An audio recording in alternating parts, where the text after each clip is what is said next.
Assalamualaikum warahmatullahi wabarakatuh. Sekarang saya akan menjelaskan tentang bagaimana sih kita membuka dan memahami buku diagnosis dari Linda Jual Carpenito. Jadi ini edisi yang ke-14 ya, edisi terbaru yang saya dapatkan. Covernya seperti ini untuk e-booknya ya, e-book ya ini, jadi masih berbahasa Inggris. Nah, jadi ini covernya seperti ini. Yang terpenting setelah membuka covernya atau membuka halaman depannya adalah kita menuju ke konten ya.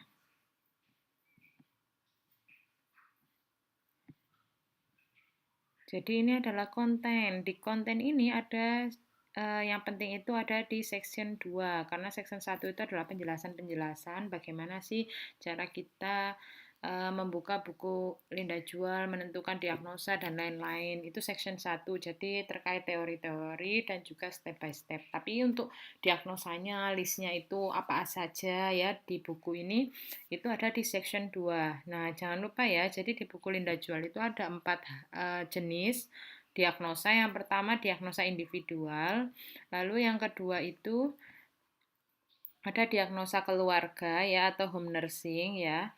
Lalu yang ketiga itu ada diagnosa komunitas. Lalu yang keempat ada diagnosa tentang promosi kesehatan atau wellness atau kesejahteraan. Jadi peningkatan-peningkatan. Hal itu bisa dilihat langsung ya dari diagnosanya. Contohnya yang wellness ini, jadi dia ada tentang breastfeeding readiness for enhanced. Jadi kesiapan untuk meningkatkan proses menyusui. Jadi dari segi diagnosanya itu sebenarnya kelihatan mana sih yang masuk ke diagnosa komunitas ya. Jadi kayak gini komunitas tuh. Kalau dilihat satu-satu kan kelihatan. Lalu mana yang masuk ke diagnosa health promotion, lalu mana yang masuk ke diagnosa keluarga itu kelihatan ya, yang individual juga kelihatan. Lalu kita memilih di antara keempatnya itu dari mana, Bu? Dari data yang ada atau dari data pasien yang sebenarnya. Kalau seandainya dari data pasien itu kalian dapatkan di bagian keluarga itu ada data-data yang dia menunjang untuk penegakan diagnosa, jadi diagnosa keluarga akhirnya akan muncul dalam acuan kepenataan kalian ya. Jadi kayak gitu dalam menentukan diagnosa. Lalu setelah kita membuka konten di buku Linda Jual Carpenito ini, kita akan menuju ke diagnosa yang dituju sesuai dengan data kalian. Saya akan menunjukkan salah satu ya dari individual nursing diagnosis yang activity intolerance. Jadi ini ada di halaman 58 ya. Jadi kita akan langsung menuju ke halaman 58.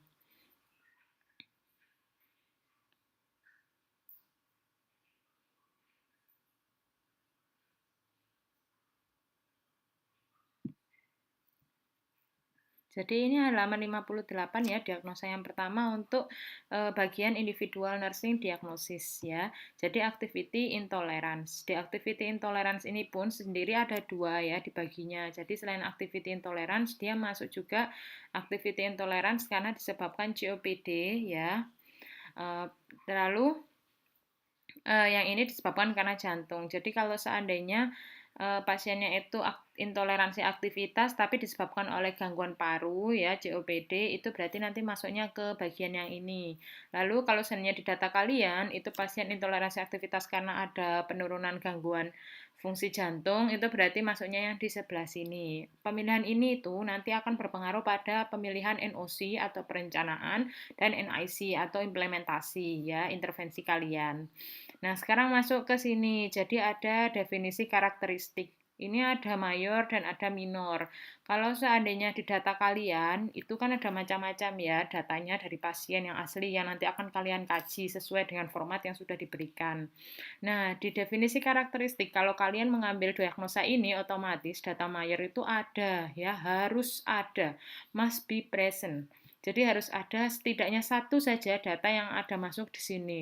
Ya, contohnya di data kalian ternyata pasien mengatakan kelelahan, ya, atau mengatakan badannya itu lemah. Nah, itu ada kan berarti di bagian pulse atau weak ini ya. Jadi dia lemah.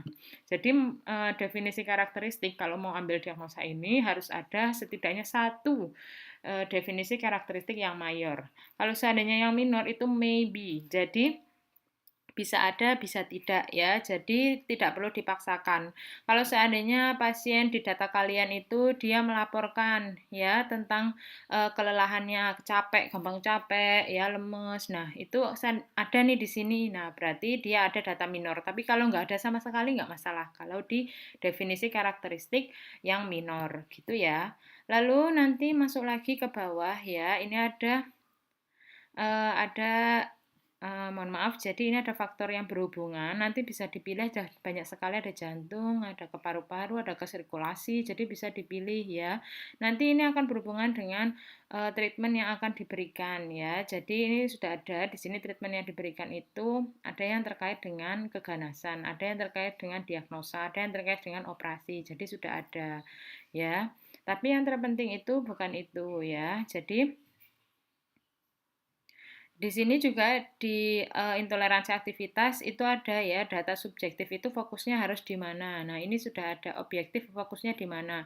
Kalau mau ambil intoleransi aktivitas. Lalu intoleransi aktivitas itu nanti kan diagnosa ya. Dia akan bermuara pada suatu perencanaan atau NOC. Nah, NOC-nya adalah nanti activity intolerance. Nah, dari activity intolerance itu kita harus tahu nih perencanaan yang kita lakukan itu harus punya indikator keberhasilan.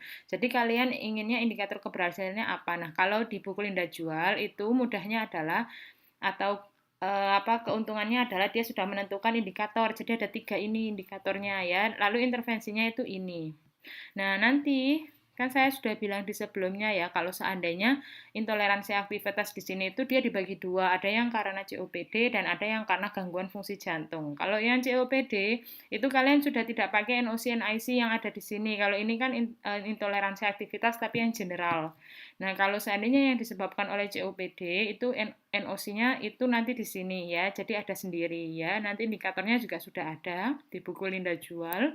Lalu untuk NIC-nya atau intervensi atau implementasi yang kalian mau lakukan terapinya itu apa? Nah, itu sudah ada di sini ya. Lalu ini sudah dijelaskan juga apa saja dan step by step-nya bagaimana. Jadi seperti itu. Hal yang sama juga berlaku untuk intoleransi aktivitas yang dia disebabkan karena ada gangguan di fungsi jantung. Jadi NOC-nya juga akan berbeda, di segi indikator juga akan berbeda. Lalu untuk NIC juga nanti ya, itu akan berbeda ya. Intervensinya apa sih? Nah, kalaupun sama, itu nanti di bagian step by step-nya itu akan berbeda. Di sini ya, step by step dari intervensi atau implementasi yang akan kalian berikan. Ini semuanya ini harus ditulis ya. Bu, apakah semuanya ini harus dilakukan ke pasien? Tidak perlu ya, tergantung dari kalian perencanaannya mau tercapai di berapa lama. Jadi bisa dari sekian banyak ini yang diambil hanya 2 atau 3 ya. Jadi kita lihat kondisi pasien juga.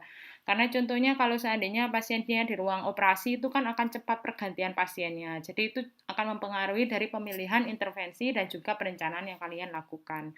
Jadi kalian sesuaikan ya berdasarkan data pasien yang kalian dapatkan. Jadi memang pengkajian itu adalah salah satu kunci utama dalam menentukan diagnosa apa sih yang diambil, perencanaan apa sih yang diambil, intervensi apa sih yang diambil, sehingga kalian harus benar-benar melengkapi data yang kalian punya. Seperti itu ya.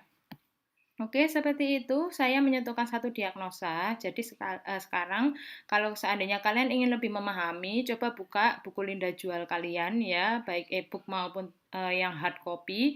Kalian lihat diagnosa yang lain setelah intoleransi aktivitas, bisa di family diagnosis, bisa juga di health promotion diagnosis. Kalian lihat-lihat, kalian pahami ya, mana sih definisi karakteristiknya, lalu kalau resiko itu seperti apa, diagnosa resiko, lalu kalau health promotion seperti apa, coba kalian pahami ya. Jadi semoga ini bermanfaat, saya tutup, Assalamualaikum.